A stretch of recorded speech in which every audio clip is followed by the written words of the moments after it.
안녕하세요. 크립토 노마드입니다. 중동 상황이 심상치 않게 돌아가면서 자본시장 전반에 적지 않은 영향을 꽤나 직접적으로 미치고 있습니다. 먼저 뉴욕 증시는 국채금리가 급등세를 보여주면서 하방 압력을 받았습니다. 10년물 국채금리가 4.9%를 돌파한 건데 이건 금융위기 직전인 2007년 7월 이후 처음 있는 일입니다. 고금리 긴축 정책에도 불구하고 미국의 경제지표들이 호조를 보이면서 국채금리 5% 시대를 코앞에 둔 그런 상황이 됐습니다. 국채 금리가 급등하면서 미국의 30년 만기 모기지 평균 금리는 무려 8%를 돌파했습니다. 과연 연준이 금리 핸들링을 어떻게 할 것인지가 초미의 관심사인데 국채 금리가 급등세를 보이기 때문에 당장 추가 금리 인상을 단행하지는 않을 것이다. 이런 전망도 나오고 있습니다. 이 같은 상황에서 한국은행은 금리 인상 요인들이 아주 선명한데도 불구하고 기준금리를 3.5%로 6번 연속 동결 결정을 내렸습니다. 비트코인은 여전히 28,000달러 지지 테스트를 이어가고 있습니다. 비트코인 현물 ETF 승인에 대한 기대감은 여전히 시장에 자리하고 있는 모습인데 미국에서는 그레이스케일 ETF 판결과 관련한 효력 발생 명령이 현지 시간으로 10월 20일에 내려집니다. 이런 가운데 SEC 위원장 우리의 쭈꾸미 대가리는 비트코인 현물 ETF와 관련해서 상대적으로 좀 더 순화된 표현을 사용하면서 승인에 대한 기대감을 키우고 있습니다. 리플과 관련해서는 몇 가지 재미있는 소식들이 더해졌습니다. 여기저기서 리플과 블랙록, JP모건을 엮어서 바라보려는 시도가 이어지고 있는데 자산의 토큰화 관점에서는 이 세 개 기업은 서로의 교집합 내지는 시너지까지 생각을 해볼 수 있겠지만 여기서 급발진을 걸어서 JP모건이 XRP를 비밀리에 매집하고 있다. 이런 다소 말도 안 되는 이야기까지 정식 기사의 형태로 등장하고 있습니다. 이런 가운데 브래드 갈링하우스 CEO가 나름의 롤모델로 삼고 있는 빅테크가 뭔지를 담은 분석도 근거와 함께 등장을 해서 주목받고 있습니다. 그럼 이번 영상 시작하겠습니다. 뉴욕 증시를 압박하고 있는 요인은 단연 국채금리 상황입니다. 10년 만기 국채금리가 4.91%를 기록하면서 16년 최고치를 확인했습니다. 30년 만기 국채 수익률도 0.06% 오르면서 5.01%를 기록하기도 했습니다. 고금리가 장기화될 거라는 우려, 중동 분쟁으로 인한 안전자산에 대한 선호, 이런 여러 요인들이 복합적으로 작용한 결과라고 바라볼 수가 있습니다. 특히나 직접적인 영향을 미친 것으로는 여전히 탄탄한 미국 경제 상황을 꼽을 수가 있습니다. 9월 소매 판매 지수는 시장의 예상치보다 2배 넘게 호조세를 확인했고 산업 생산 역시 전월 대비 증가해서 자동차 노조의 파업 여파가 생각만큼 그렇게 크지 않다라는 점을 확인했습니다. 여기에 미국 정부의 재정 적자 확대로 국채 발행량이 일시적으로 증가하면서 국채 입찰이 저조한 모습을 보인 것도 국채 금리를 자극하는 요인으로 바라볼 수가 있습니다. 벤치마크라고 할 수 있는 10년물 금리가 급등하면서 미국의 모기지 금리도 치솟고 있는데 30년 만기 모기지 평균 금리는 무려 8%를 돌파했습니다. 이건 2000년 이후 처음으로 있는 일입니다. 이 같은 환경에서 과연 미국 연준 어떤 선택을 내릴 것인가? 탄탄한 경제 상황에 여전한 인플레이션까지 고려를 하면 추가 금리 인상을 단행하기에 충분하긴 한데 문제는 시장 금리라고 할 수 있는 국채 금리가 펌핑하고 있다라는 겁니다. 이게 사실상 금리 인상과 동일한 효과를 내는 것이다 보니까 연준 내부에서는 일단은 동결을 하고 상황을 지켜보자, 이런 비둘기적인 목소리도 이어지고 있습니다. 필라델피아 연은 총재 패트릭 하커는 높은 금리 상황에서 생존할 수 없는 기업들이 걱정된다라면서 금리 동결을 지지했습니다. 보통 매파 인사로 구분돼 왔던 크리스토퍼 월러 이사의 경우에도 미국 경제가 유지가 될지 약화될지 지켜보고 싶다라면서 다소 비둘기적인 뉘앙스를 풍기기도 했습니다. 결국 관건은 인플레이션 상황인데 만약 중동 리스크가 중동 전쟁으로 확산되고 원유 공급 충격으로 인플레이션이 급등하게 된다라면 이 정도 상황이 된다라면 금리를 인상하겠구나, 이렇게 생각해 볼 수가 있습니다. 이런 분위기는 연준의 3인자로 꼽히는 존 윌리엄스 뉴욕 연은 총재의 발언을 통해서도 어느 정도 인지할 수가 있는데 이 양반은 제약적인 기조의 통화 정책을 한동안 유지할 필요가 있다면서도 인플레이션에 대한 경계감을 함께 드러냈습니다. 연준의 11월 FOMC는 현지 시간으로 11월 1일에 열리는데 현재 시장에서는 95%의 확률로 금리 동결을 예상하고 있습니다. FOMC가 다가오면서 연준 인사들의 공개 발언이 금지가 되는 블랙아웃 기간에 이제 곧 들어가게 됩니다. 그래서 10월 19일로 예정된 파월 의장의 연설이 주목받고 있습니다. 아마도 인플레이션 목표 2%를 강조하고 신중하게 결정하겠다. 이 정도 원론적인 얘기를 할 가능성이 높지만 중동 상황, 국채금리 상황 이런 부분들에 대해서 어떤 발언을 하게 될지는 꽤나 관심을 받을 것으로 예상됩니다. 비트코인의 경우에는 여전히 28,000달러 지지 테스트를 진행하고 있습니다. 살짝 압박받는 모습을 보이고는 있지만 그럼에도 불구하고 비트코인 현물 ETF에 대한 기대감이 여전히 살아있어서 이 부분은 기대 포인트로 바라볼 수 있는 그런 상황입니다. 공포 탐욕 지수는 하루 전보다 2포인트 오른 52를 기록하면서 여전히 중립 단계가 이어지고 있습니다. 비트코인 도미넌스 역시 별다른 변동성 없이 52% 위에 자리하면서 2021년 4월 이후 최고 수준을 확인하고 있습니다. 지금 현재 상황에서는 기술적으로 비트코인이 어느 정도 후퇴할 수 있고 또 어디까지 반등할 수 있다. 이런 식의 시나리오보다 더 중요한 것은 단연 비트코인 현물 ETF 승인 이슈입니다.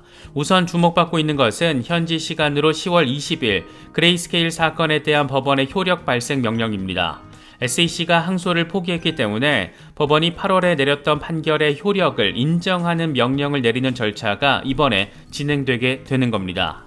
이와 관련해 블룸버그 ETF 애널리스트들은 우리는 SEC와 그레이스케일 또 법원에서 어떤 일들이 벌어질지 지켜보고 있는데 이번 사례는 전례가 없었던 일이기 때문에 다음 스텝으로 어떤 일들이 벌어질지 정확히 알 수가 없다. 이렇게 지금의 상황을 단적으로 표현하기도 했습니다. 일단 법원에서는 그레이스케일의 GBTC를 비트코인 현물 ETF로 전환하는 것에 대한 심사를 다시 시작하라고 판결을 한 것이고 이것에 대해서 SEC는 항소를 포기했고 그래서 이번 판결의 효력 발생 명령이 나오는 것이기 때문에 상황 자체는 어쨌든 긍정적이다 이렇게 바라볼 수 있을 것 같습니다. 이와 관련해서 지금 SEC의 비트코인 현물 ETF 승인을 가로막고 있는 거의 유일한 장애물로 거론되고 있는 인물 SEC 위원장도 한마디를 했습니다. 쭈꾸미 대가리는 블룸버그 TV와의 인터뷰에서 SEC는 현물 ETF 제안서를 여전히 검토하고 있고 이걸 신청한 기업들과 계속해서 소통하고 있다. 이렇게 기존과 비교했을 때 상대적으로 꽤 드라이한 멘트를 날렸습니다. 다시 말해서 비트코인 현물 ETF에 대한 우려점이 아닌 기관들과의 소통에 방점을 찍다 보니까 결국에는 시간 문제다. 이런 정서에도 힘이 실리고 있는 그런 모습입니다. 비트코인 현물 ETF 승인 결과를 기다리고 있는 아크 인베스트의 캐시 우드의 경우에도 긍정적인 부분에 방점을 찍었습니다. 우리의 파트너사인 21슈얼스가 최근 SEC와 자료 보충을 위한 의견을 나눴는데 이 과정에서 SEC의 행동이나 분위기가 이전과 달라졌다라는 것을 느꼈다.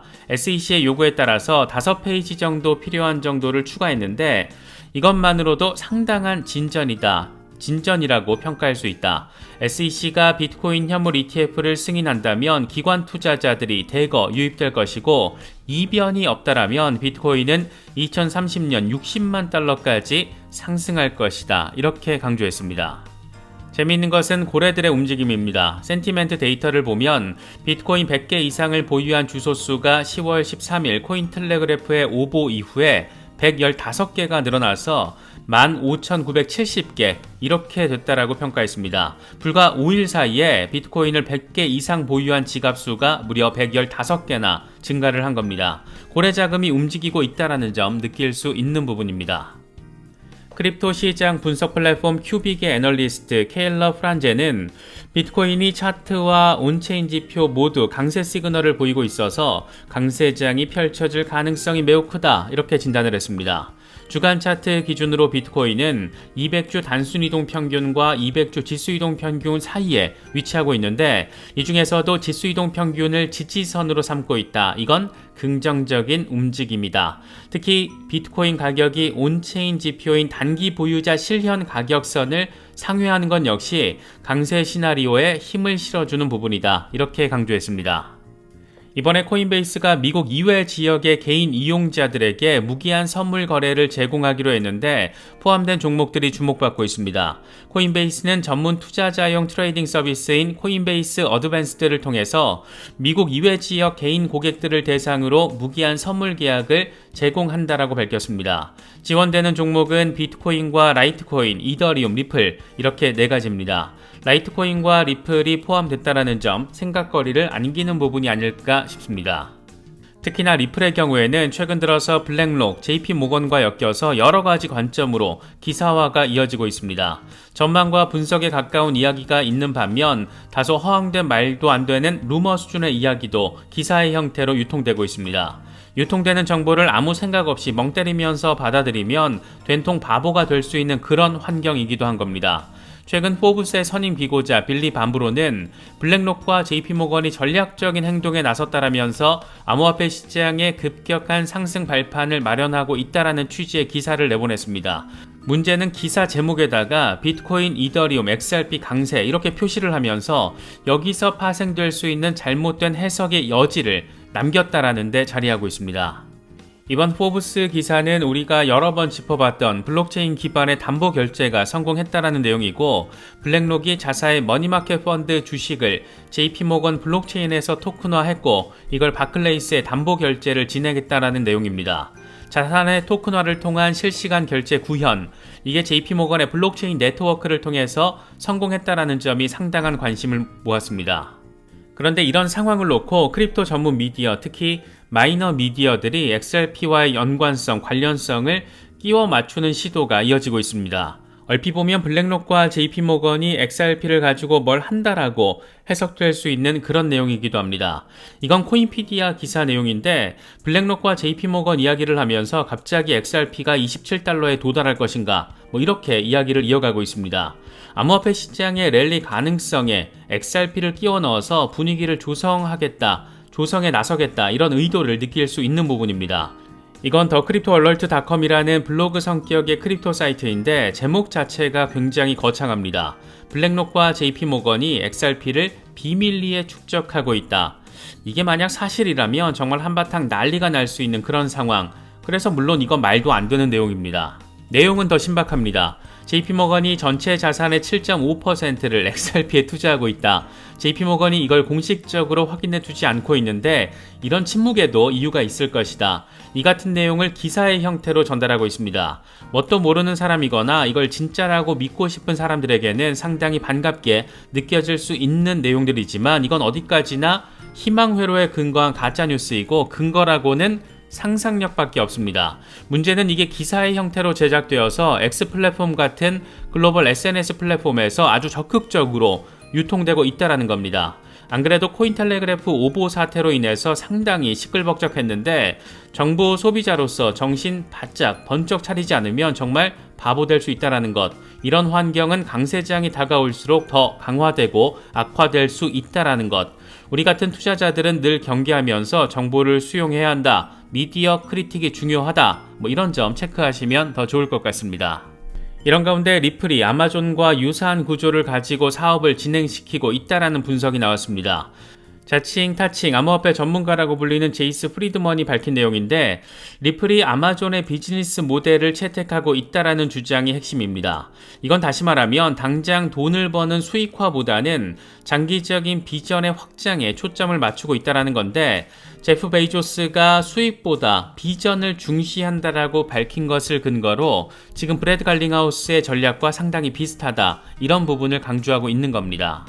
이 같은 내용이 사실 좀 그럴싸하게 들리는 것은 리플이 SEC와의 소송전을 치르는 와중에 미국 이외 시장을 중심으로 계속해서 투자, 채용, 기업 인수 이런 것들을 적극적으로 진행하고 있다는 데서도 느낄 수 있기 때문입니다.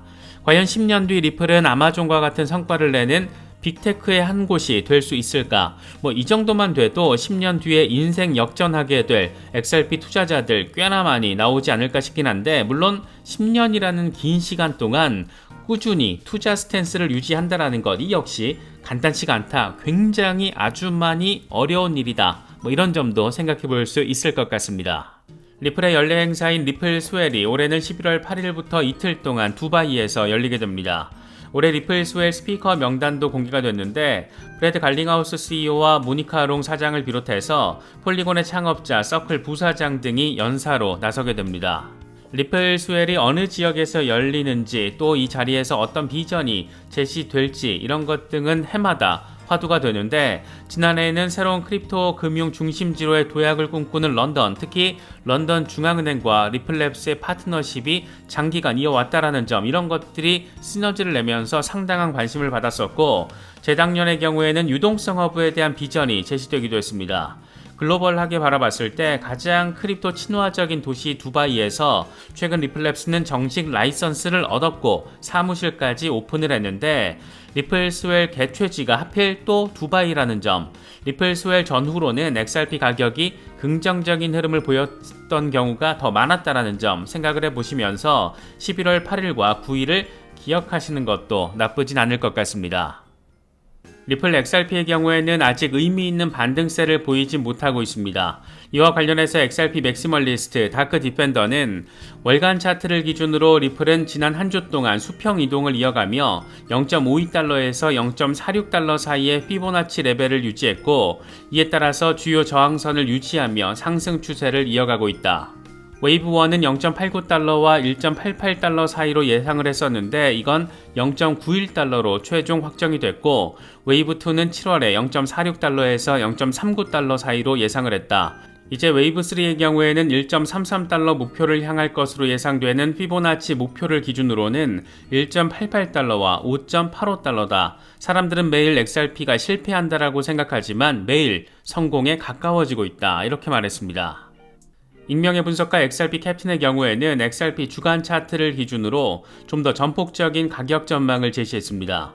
XRP는 지난 6년 동안 대칭 삼각 패턴 안에서 거래가 이루어져 왔고 2017년 3월부터 거대한 저항선이 형성되어 왔다. 2021년 4월에는 처음으로 저항선 돌파 시도가 있었는데 이때 XRP는 1.9669달러까지 반등했지만 소송으로 인해서 약세 압력을 받았다. XRP는 지난 7월에 0.93달러까지 상승하면서 다시 한번 돌파 테스트를 시도했지만 추세선 저항선을 확인하면서 조정을 받고 있다. 이렇게 설명을 했습니다. 결국 이제 지난 몇 년에 걸쳐서 형성된 강력한 저항 라인이 깨질 경우에 XRP가 130달러까지 나아갈 수 있다. 이런 점을 강조하고 있는 건데 지금 0.48달러 수준에서 26,000% 이상 반등해야 가능한 가격입니다. 워낙 단단한 저항 라인이어서 결국 이 정도 저항을 뚫어버릴 요인은 소송 해결밖에 없다. 이런 생각이 들기도 합니다. 리플의 생태계 확장성, 기술 혁신의 의미와 관련해서도 아주 괜찮은 소식 하나가 더해졌습니다. 리플과는 이미 오래전부터 파트너십을 이어오면서 디파이 혁신, CBDC 혁신과 관련된 부분에 있어서 협업을 진행해 오고 있는 영란은행이 주인공인데 영란은행이 2024년 이후에 실시간 결제 송금 로드맵이라는 제목의 리포트를 발표한 것이 확인됐습니다. 리포트 내용을 보면 국경 간 결제 프로젝트의 협업 대상으로 리플을 직접적으로 명시해 놓은 것을 확인할 수가 있습니다. 국경 간 통합을 위해서 서로 다른 두 개의 시스템을 동기화시키고 이를 통해 외환 결제 혁신을 이룰 수 있다라는 내용인데 이걸 위한 공동 프로젝트를 리플과 함께 진행하고 있다라는 내용입니다. 영란은행은 이런 민간 업계와의 협업을 바탕으로 은행은 새로운 유형의 민간 부문 기업이 혁신적인 기술의 혜택을 제공할 수 있도록 새로운 정책과 구조를 개발하고 있다. 이렇게 설명하기도 했습니다. 여기서 지금 영국 중앙은행의 혁신적 기술 혜택을 제공하는 주체가 다름 아닌 리플이라는 것, 꽤나 섹시하게 느껴지는 것은 꼭 기분 탓만은 아닌 것 같습니다. 어쩌면 영란은행의 CBDC 파트너로서 리플이 결국 채택되지 않을까 그런 기대감을 안기는 부분이기도 합니다.